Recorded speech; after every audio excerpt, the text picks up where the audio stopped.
Hello, my name is Serena Higgins, and I am here to talk to you about Charles Williams, the oddest inkling, and his involvement in the modern occult revival, or what we could call his Hermetic foundations. Now, there's a great deal of material to cover here, so I'm not going to spend time going over some of the basics of Charles Williams' works and his themes and so forth. I don't know how much familiarity you have with his works yet at this point, but this will be a pretty broad sweep or a good foundation of his occult ideas and his magical and mystical practices, which you can then trace down in his works as you study them. And specifically, you will see how his concept of romantic theology has roots in occultism. So I'm going to tackle this large subject in 4 overarching categories. The first, which is probably going to take the longest to cover, is going to be the historical context of the occult modern revival. Where did it come from? What was it? Who was involved in it? What were the main ideas? So as I said, that will probably be the largest of the 4 sections. In the second one, we will look at Charles Williams and the Fellowship of the Rosy Cross, which is the only topic here that has been covered in any depth by scholars yet. Thirdly, Charles Williams and the Order of the Golden Dawn, ? I'll get into what I mean by that. And finally, occult traces and occult influences in Charles Williams' works. So that's how we will tackle this large and complicated subject. Of course, I can only cover so much here, so I look forward to discussing this with you in some detail at some point in the near future. Let us begin then by looking at the occult sciences, or the modern occult revival, so-called. What was it? When was it? Who was involved? And so forth. So the modern occult revival was roughly 1888 to 1945. There's some objection to the term revival because occultism never really died out in Europe and in England and Ireland. But this was a particular time when secret societies of various types with hermetic beliefs, theosophical beliefs, or practices of ceremonial magic enjoyed a great upsurge in membership. Many, many more people joined these orders in the late 19th century and the first half of the 20th century for a variety of social and religious reasons that we may or may not get into. But what were these? What am I talking about? Without going into too much detail, we'll look at a few of the roots of this occult modern revival and then what it was. You probably have heard about spiritualism, which was all the rage in the 19th century in the United States and in the United Kingdom. This is the Fox sisters, the rappings on the table with messages from the other world. Think seances in Victorian drawing rooms with mediums going off into trances and then having ectoplasms emerge and having ghostly figures appear and so forth. So spiritualism is one of the roots of the modern occult revival, but with quite a lot of differences. Out of spiritualism and in parallel to it developed the concept of mesmerism, which began as a medical scientific exploration of so-called animal magnetism, which was the idea that our bodies are filled with and surrounded by this force, this magnetic force or odic fluid or odic force that the skilled practitioner can then manipulate. And it involved the patient being put into some kind of a hypnotic or trance-like state so that he or she could then be influenced by the practitioner. Mesmerism was then taken up by, on the one hand, medical quacks who were con men and just used it for making money, and on the other hand, by spiritual seekers who thought that perhaps there was some connection here to the other world, to the dead, or to otherworldly spirits. So that's where spiritualism and mesmerism have some overlaps. Now, another very important root or forebear of the modern occult revival, perhaps one of the most important, was Freemasonry. From the practice of Freemasonry, the later occult societies took the hierarchical structure, the orders, the grades, Also the idea of secrecy, of taking vows of secrecy and having signs and seals and grips and steps that showed that you were a member of the order, that you had the passwords, and that you had the information that proved that you were a member of the order and of a certain grade. Also from Freemasonry, these societies in the 1890s took the high ritual and the idea of ceremony and took this to a very great extreme. Now, another newer development that becomes extremely important for the occult, modern occult revival is theosophy. Madame Blavatsky founded theosophy, the love of wisdom, whose core belief is the idea of the secret doctrine. We're going to come back to the idea of the secret doctrine or the secret tradition several times throughout this talk. So let me see if I can give you some idea of it. The idea is that there is a very ancient wisdom, or perhaps an eternal wisdom, that was discovered by a few in ancient times. There are various origins for this. It may be in India or somewhere in the Far East. It may be in Egypt. It may be with Moses. There are different origins proposed for the discovery or the codification of this secret wisdom. And this secret wisdom was then passed down by word of mouth to a select few throughout the ages. So this idea of a secret doctrine or a secret tradition runs through many of these groups and these ideas that we are looking at tonight.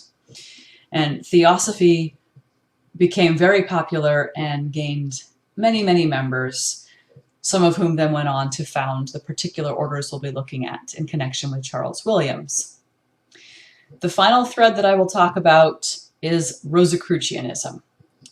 Now, Rosicrucianism is a tradition that proposes a secret doctrine, as do many of them, traces it back to a very particular legend of a Renaissance sage or magus or wise man named Christian Rosenkreutz, and has a very Christ-like legend proposed about him and his teachings and death and discovery of his tomb and so forth.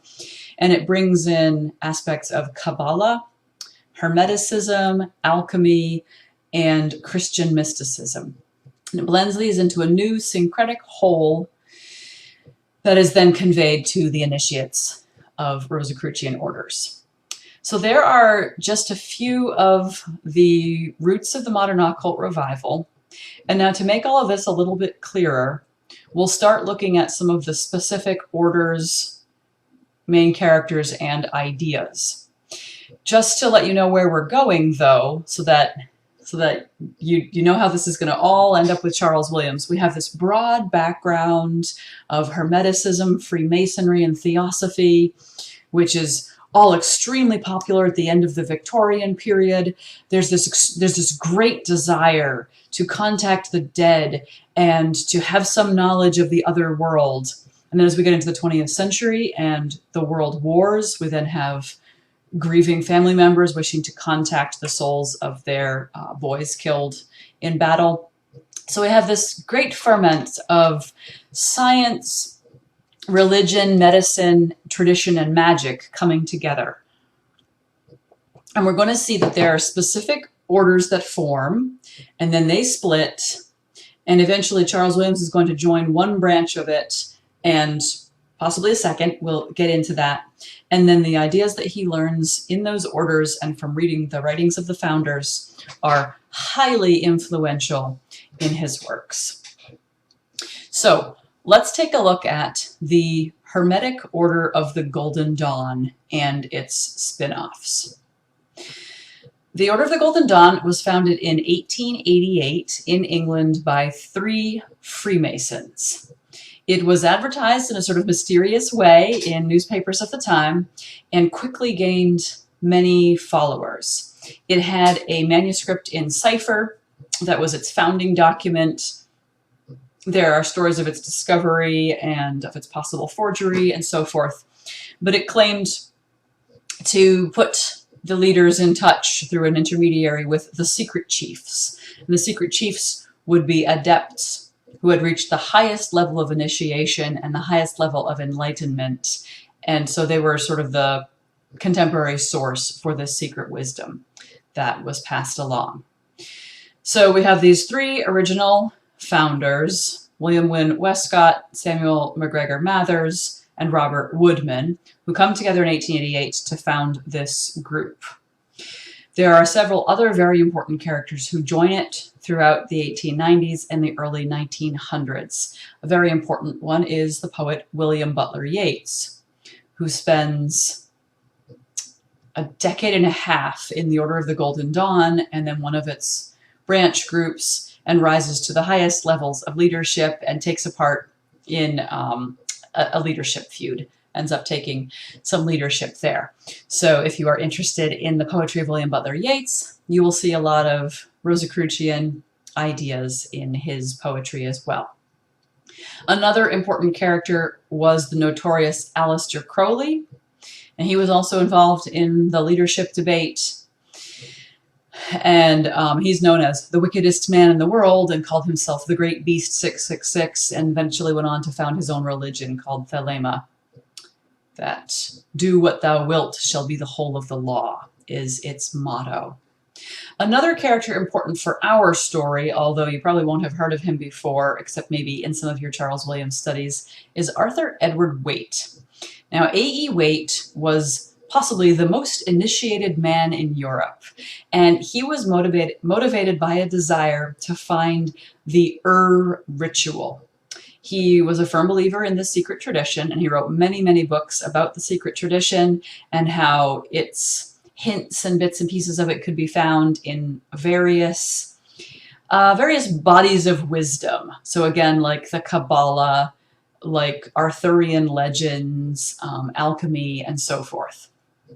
Now, he called himself a Christian mystic and not a magician, and so it was largely through himself and Aleister Crowley and Yeats. I'm oversimplifying the story, of course, but eventually the Order of the Golden Dawn starts to splinter in 1900, and by halfway through the first decade of the 20th century, it has broken off into quite different branches.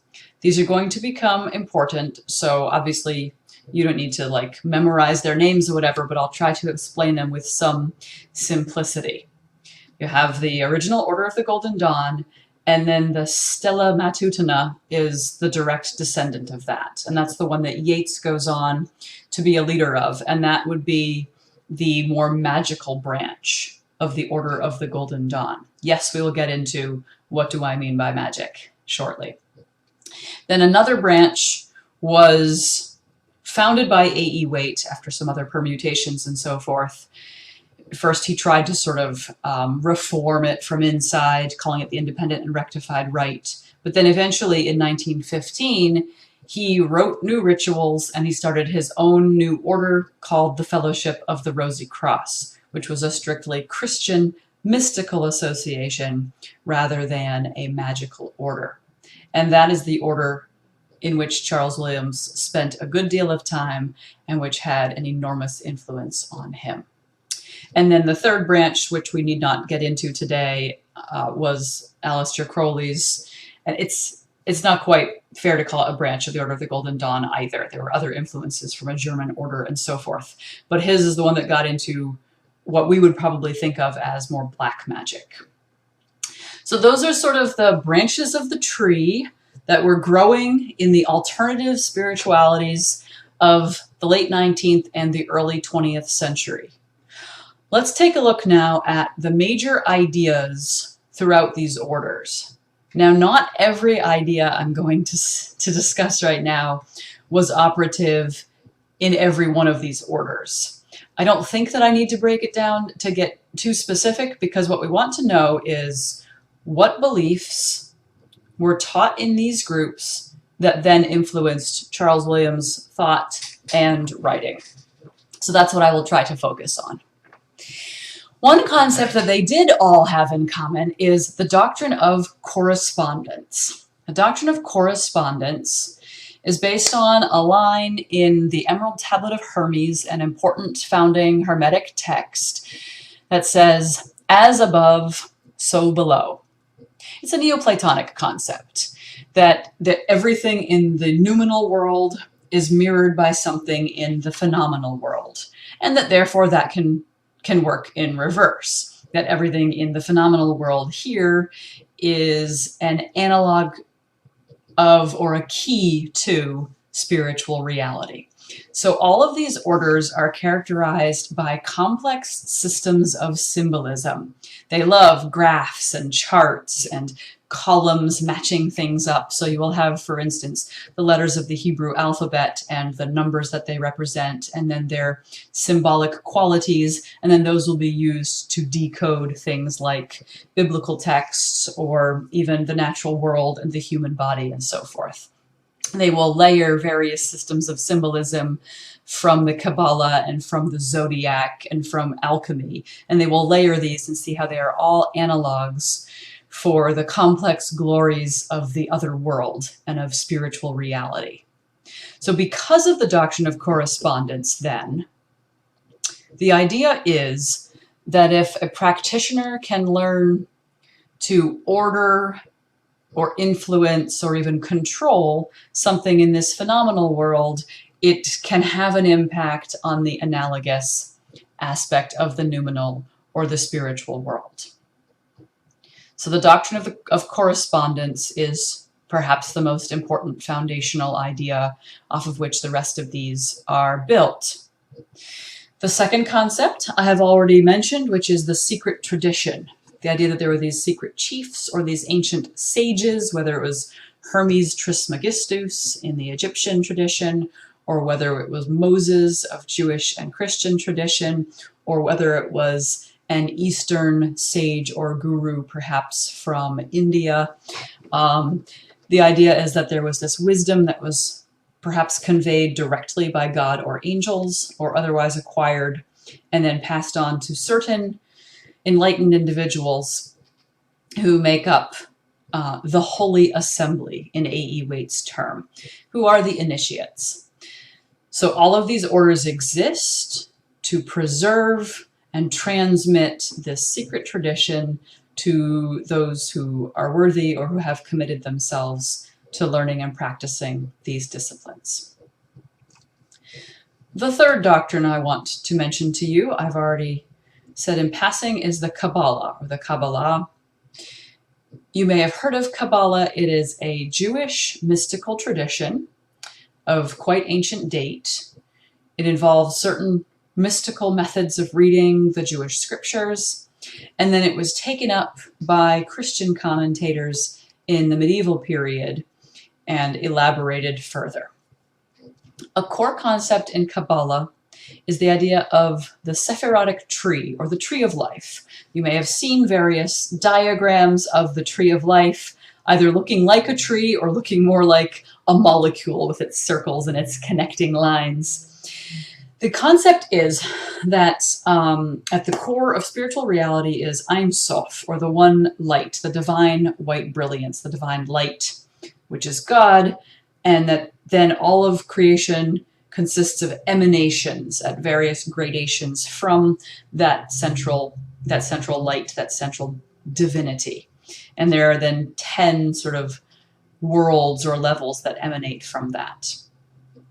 Now, based on this concept of the Sephirotic tree, these orders then structured their grades. So each of these orders has a grade structure that initiates will travel through as they learn more and practice more ceremonies and so forth. They'll be promoted up through the grades. And in Rosicrucian orders, the Order of the Golden Dawn took the orders according to the hierarchy of the Freemasons and mapped them onto the 10 Sephirah of Jewish Kabbalah. So each of these is a different virtue, and the idea is that you as an initiate, you start in the world of the material universe, Malkuth, the kingdom, and you work your way up in a zigzag pattern up this tree of life as you achieve each new level of enlightenment.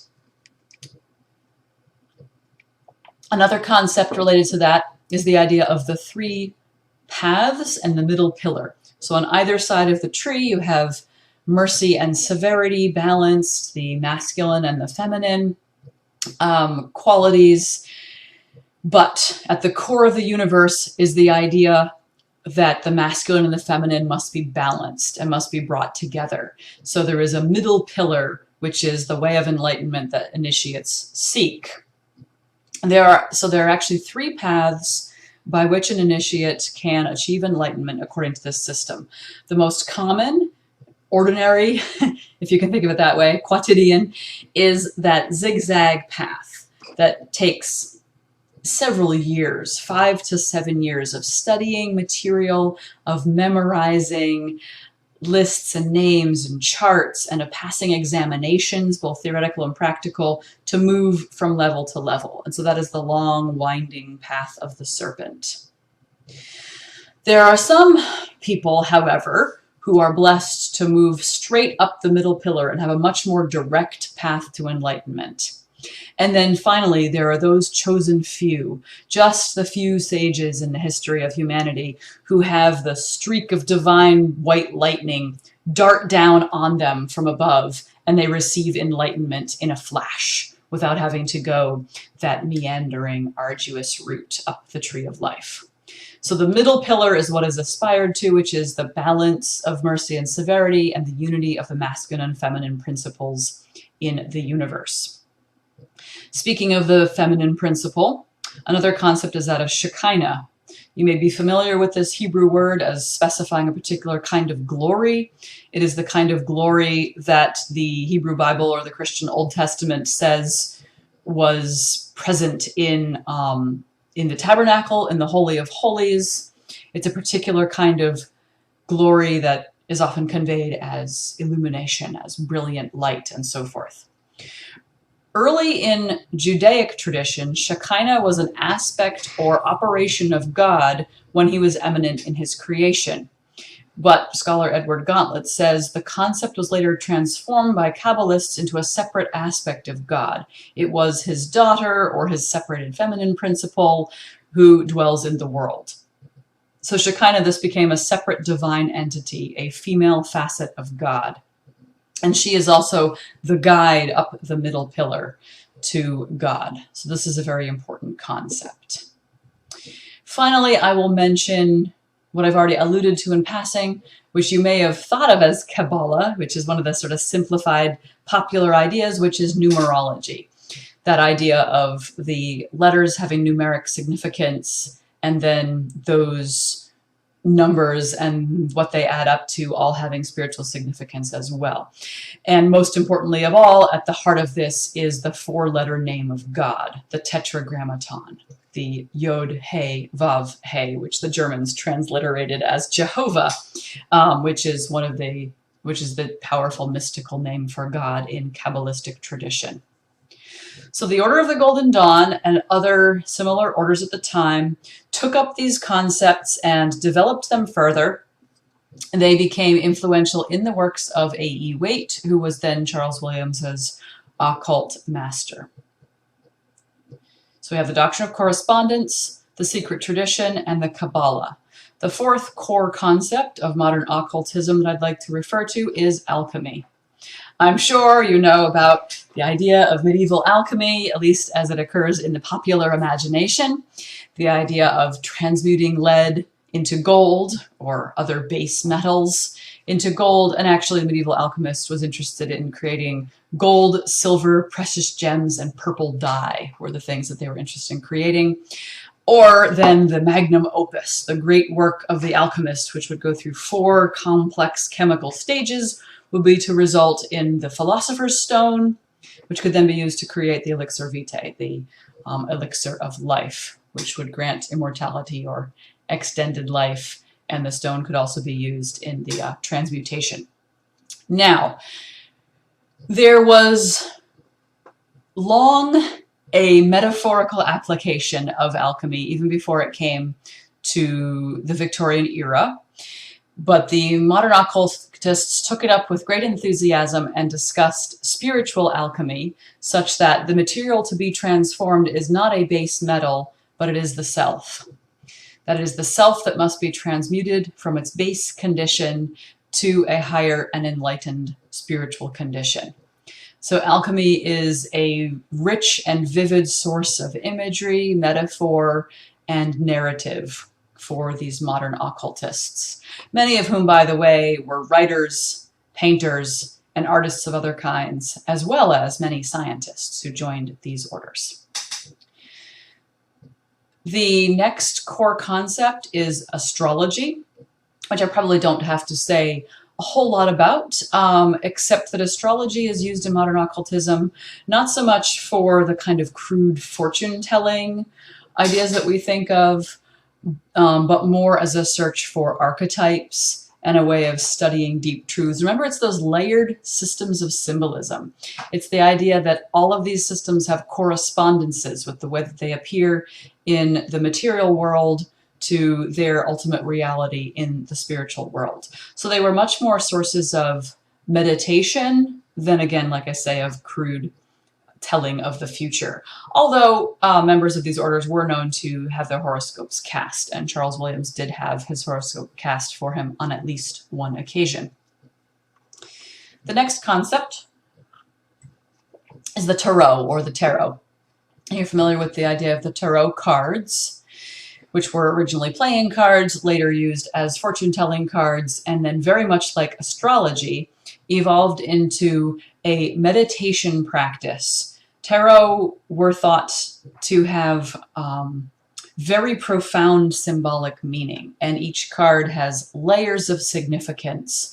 So the practitioner would meditate upon them and frequently go into some kind of a trance state to use their images for visualization techniques in ceremonial magic, which I have been putting off, although it may be one of the most interesting, fascinating, and complicated aspects of this topic. So let's discuss ceremonial magic as it occurred in the modern occult revival. The Order of the Golden Dawn had an outer order and an inner order. And the inner one was called the RR and AC, the Rosa Rubae et Ore Crucis, the ruby rose and the silver cross.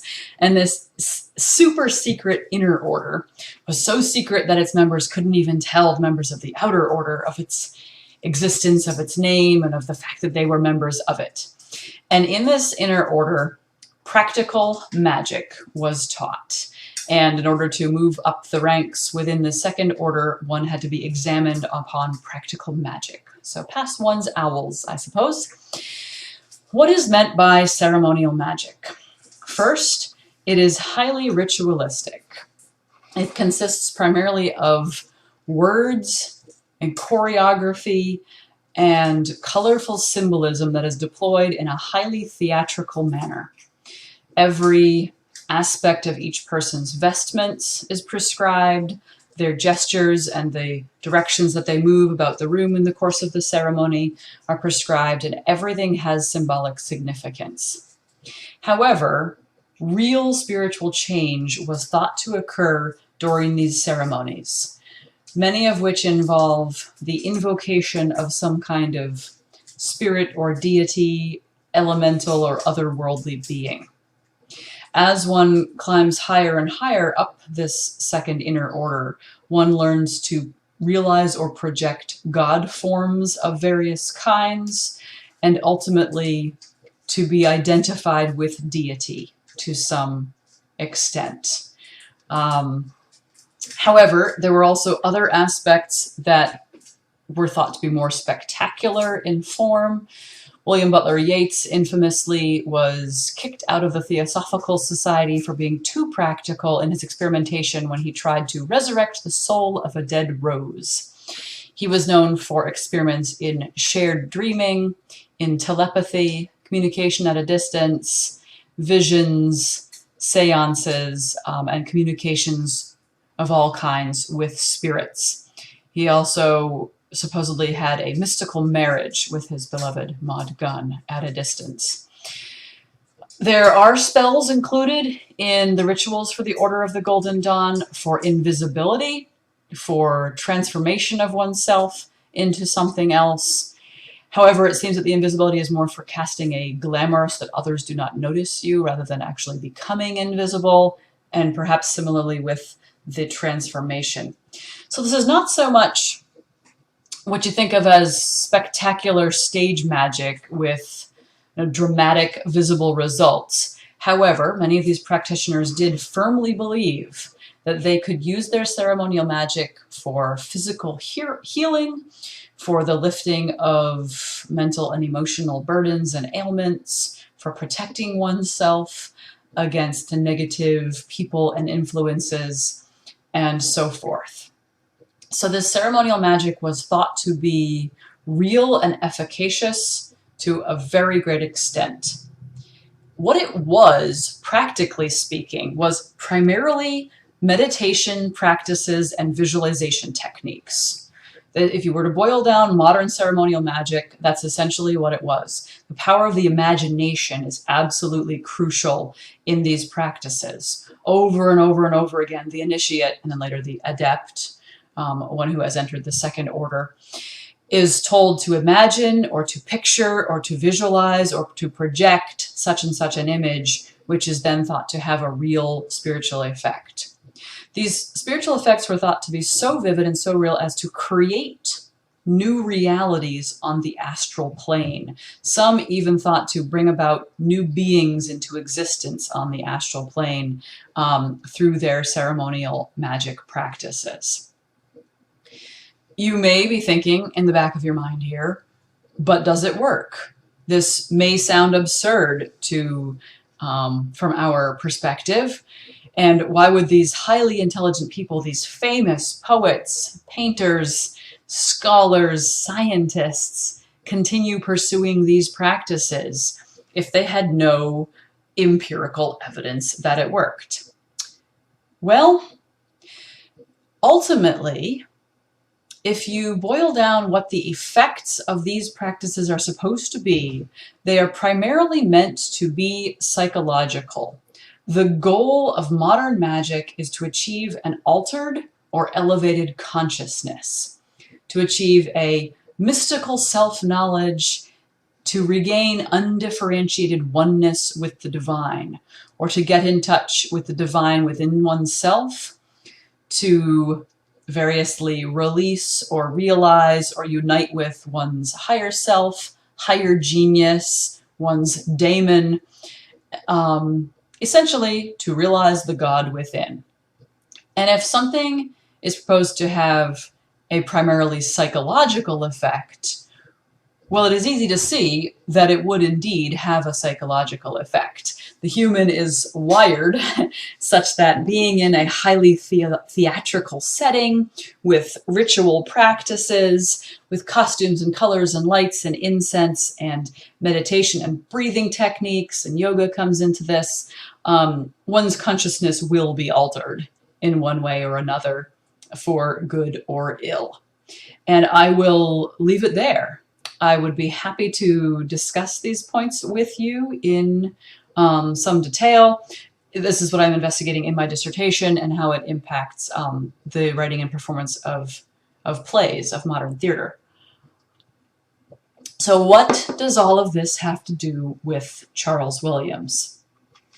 Well, let me give two sort of, well, maybe one caveat and one side note before we dive into the Charles Williams side of it.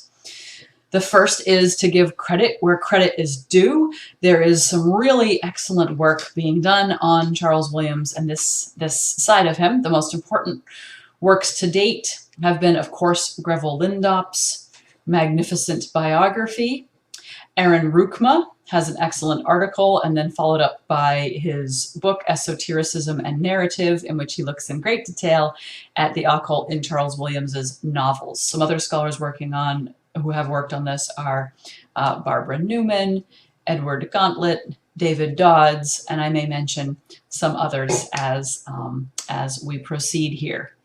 And then the second caveat is indeed a warning that we are going to delve into some disturbing material here in our remaining time, that there are aspects of Charles Williams's life and work that have not really been clear until recently, and you may find some of them troubling. All right, Charles Williams and the Fellowship of the Rosy Cross. So as I mentioned previously, the Fellowship of the Rosy Cross was an important break-off order from the Order of the Golden Dawn, and Charles Williams became a member of it in 1917. He got to know Arthur Edward Waite, they exchanged some books and conversations, and then Williams joined, and he was a highly active member for a decade. He climbed up all the grades into its inner order. It was structured a little bit differently. It had 4 orders within it. And he even became a master of the temple on several different occasions, memorizing the rituals and practicing them with great aplomb, apparently. From this order, he learned a couple of very important ideas. And I should note that this was A.E. Waite's Christian mystical order, and Waite specifically said that it was not magical, and he actually repudiated magic, but some scholars have debated that and thought that the line between his version of mysticism and the current version at the time of ceremonial magic don't seem all that different. I don't intend to get into that debate tonight, but I'd be happy to discuss more of the details of like what of the above did Waite practice and what did he not. But one idea that is at the heart of Waite's thought and that absolutely influenced Charles Williams is his concept of the Holy Grail. Waite's concept of the Holy Grail involves secrecy, an extra special spirituality, and religious power. According to A.E. Waite, Arthurian legends contain hints, echoes, or traces of a super valid, meaning like extra valid or more valid formula of Eucharistic consecration and a super apostolical succession belonging to a hidden school in Christianity. This is A.E. Waite's The Hidden Church of the Holy Grail. He believes that there is a kind of perfect Platonic is my interjection, a perfect form of the Eucharist that is more valid or more spiritually enlightening than the ordinary one celebrated in Christian churches. He suggests that after the Last Supper, Jesus himself performed this ultimate divine quintessential ritual when Christ gave himself visibly and the priest served like the altar boy. This dominical Eucharistic rite has now been lost to the world, but the apostles memorized it and passed it down by word of mouth to a select few. He claims that a secret society exists inside the official church. Now, Christ actually had created this super secret order at the beginning of time, and its priests are of the order of Melchizedek. The visible or exoteric church is based on this hidden inner one and expresses to the public as much of the esoteric truth as it can by means of symbols and ceremonies. So you can see how Waite's specifically Christianized idea maps onto this general Hermetic concept of the secret tradition. Some aspects of Waite's Grail theology come into Charles Williams's works. And there are other ones that I will list just at the end in closing, but that's a pretty important one. So in the Fellowship of the Rosy Cross, for a decade, Charles Williams learned to practice high ritual and ceremony. He learned to value the theatrical and hierarchical aspects of this order. And he definitely gravitated to the idea of spiritual secrecy, special knowledge, and spiritual power. Now, until the publication of Greville Lindop's biography of Charles Williams, it was thought that the only order Williams ever joined was the Fellowship of the Rosy Cross. There was a backstory of confusion over the names of what order he was in and so on and so forth. However, Lindop uncovered evidence that Williams had involvement with some kind of a spin-off group from another order. So this is my third big topic for tonight after doing the history and context of the modern occult revival, briefly touching on Williams and the Fellowship of the Rosy Cross. Now let's look at Williams and the Order of the Golden Dawn, or actually that first branch I mentioned, the Stella Matutina. Okay, here's what we know. We know that for 20 years, every other Sunday evening, Williams met with a little group at the parish, the vicarage of an Anglican priest, and he met there with 2 occultists named D.H.S. Nicholson and Henry Lee, A.H.E. Henry Lee, to discuss spiritual and occult matters. We have very little data beyond that. What we do know, though, is that those two occultists had been members and even very high-ranking leaders in previous Golden Dawn breakaway groups, and that they had access to the super secret documents, the so-called flying rolls that are the teaching documents containing the doctrines of the order. And there are a few moments throughout Williams' works when he says something that he could not have learned and he would not have had access to in the Fellowship of the Rosy Cross, which suggests he must have had access to the materials of some other occult order, and one that was less specifically Christian mystical and was more syncretistic and more magical in its nature. One is a ceremonial sword that was found among his belongings at his death and was buried by one of his disciples. And another is his attitude towards and practices about sex. Did he learn some kind of sex magic? Did he practice some kind of tantric sex? Well, what we do know is that with these friends, Nicholson and Lee, he theorized about the ways that the Shekinah glory, the feminine principle, and the mystery of sex was somehow operative or seen metaphorically by correspondence again in relationships between men and women. And we suspect that there he learned to practice a transference of sexual energy, by which the practitioner will arouse their sexual energies to a certain pretty extreme stage and then redirect those sexual energies into religious devotion and mystical ecstasy, or into poetic creation, creative inspiration, or some such. And so throughout his life, Charles Williams had many young female disciples on whom, or in some cases with whom, he practiced sex magic rituals, generally without explaining to them what he was doing, in order to arouse himself sexually and then redirect that energy into creativity. And in some cases, especially since he did not explain to these young women what he was doing, and so he did not get what we would now call informed consent, the emotional results on these young women were devastating. One young lady went into a physical, mental, emotional collapse for 6 months and felt that he had drained her energy. This has been called an obsession, an addiction, and even vampiric behavior on Charles Williams' part, that it seems he was somehow sapping them of their vital energies in order to feed his own. And it seems that perhaps he learned this in this group with Nicholson and Lee. And as a side note, Nicholson wrote an absolutely fascinating novel called The Marriage Craft, in which he explores these ideas, and Charles Williams appears as the main character under a pseudonym. So that is what we know about Charles Williams' involvement in one or possibly two orders. Whether or not he was initiated into the second one, or the concepts were just, explained in conversation, we don't know. Perhaps they initiated him in order to be able to share these secret roles with him without breaking their vows.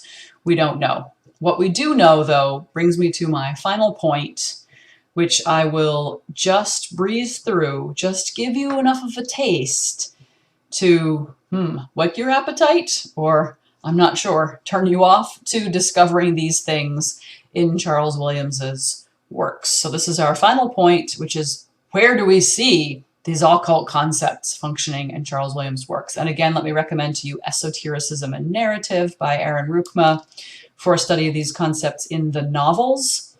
There is not yet a thorough study of these ideas in his other works, in his poetry, which is where it is most operative, or in his plays, which I'm working on a little bit right now. All right, number one, Considine in Shadows of Ecstasy. Charles Williams' earliest novel, although it was published later on, features a strange guru figure who has learned to transmute his energies, his emotions, his passions into extended life. and he is presented in a highly ambiguous and even attractive way, although he is practicing something like this sort of vampiric sapping of energy. Number 2, pretty obvious one, the tarot cards in the Greater Trumps. A.E. Waite collaborated with an artist, Pamela Coleman Smith, to create his own tarot pack. And although the tarot in Williams' novel are not identical to those, they seem to be modeled on them to some extent. So much of what occurs in the Greater Trumps is not pure fictional invention, but meditative practices on spiritual power that he would have learned in these orders. Heroes and Kings, an earlier collection of largely Arthurian poetry, is a meditation on a detailed system of correspondences between the body of the woman he loved and the Arthurian kingdom. Number 4, the Masks of Amen House. I have these sort of split in a couple categories. First, we'll look at the ritual of the pentagram. There's an important moment in the first mask in which the main character performs the ritual of the banishing pentagram, which, by the way, he would not have learned in the Fellowship of the Rosy Cross. There it was substitute with a cross ritual, not a pentagram. And yet he has her practice the pentagram ritual, which would only have been available to him through Order of the Golden Dawn materials. And it's a gesture of spiritual protection. Number 5, the most important one for your studies here, which is his book Outlines of Romantic Theology. Obviously, that little book needs to be a core aspect of your studies. In brief, it explores how any romantic or sexual attraction is an incarnation of Christ on earth, or is, much like the Sephirotic tree, is a ladder or a series of steps up to the divine, and that the stages of a romance follow the phases of Christ's earthly life. Number 6, think of the godlike masterful adept commanding elemental beings in the place of the lion, which really capitalizes on the Neoplatonic aspect of these modern occult orders. And of course, there is a secret society in that book. At the beginning, their master, Beringer, is discovered unconscious, but he has been teaching these sort of ideas that I've been covering this evening. He's been teaching those in his order, and then they come to life in ways that he probably did not expect. Number 7, one of the most important, the Holy Grail. It occurs in obliquely in the Chapel of the Thorn as a pursuit for a holy and important ritual object. In the masks, again, of Amen House, one of them has a procession in which a character sings a line from the Hermetic corpus, as without, so within, as above, as below, so above. And of course, in the Arthurian poetry, in which the Grail is the center, the heart, the drawing force of all things. And it's also the catalyst that reveals people's real spiritual condition. Number 7, and there are 10 of these, and then I'll stop. Number 7 is the index of the body. Google Charles Williams, Taliesin through Logres, Linton Lamb map, or some combination of those, and you will find the image that Charles Williams had an Oxford University Press artist draw for him of a nude female body superimposed over a map of Europe. In this map, he created his own layered system of symbolism in which he took the geography of Europe, a conflated Roman-Byzantine Empire, because he wanted to write the East-West schism out of ecclesiastical history, the parts of the female body, the signs of the zodiac, the stages on the Sephirotic tree and their associated virtues, and he layered them together to create this complex occult system of his own, without which you cannot truly read his Arthurian poetry. It is the key that unlocks all of their hidden meaning, because he will refer to any one of those at a given time and expect you to know the others. So, for instance, he'll refer to the heartbreaking manual acts of the Pope. Well, the manual acts of the Pope is the breaking of the bread and the serving of Eucharist. But this occurs in Rome, so you need to get the geographical reference, And then you could dig into further layers if you look up, well, which zodiac sign does he associate it and which virtue on the Sephirotic tree and so forth. And this occurs throughout the poetry. The poetry is moving towards and striving for an occult unity. Number 8, Charles Williams's signature doctrines of coherence, substitution, and exchange. You probably know these concepts by now. Coherence, the idea based on the perichoresis of the Trinity, that we all live in and through one another, and that everything we do affects one another. Substitution and exchange, then, founded on those, are the ideas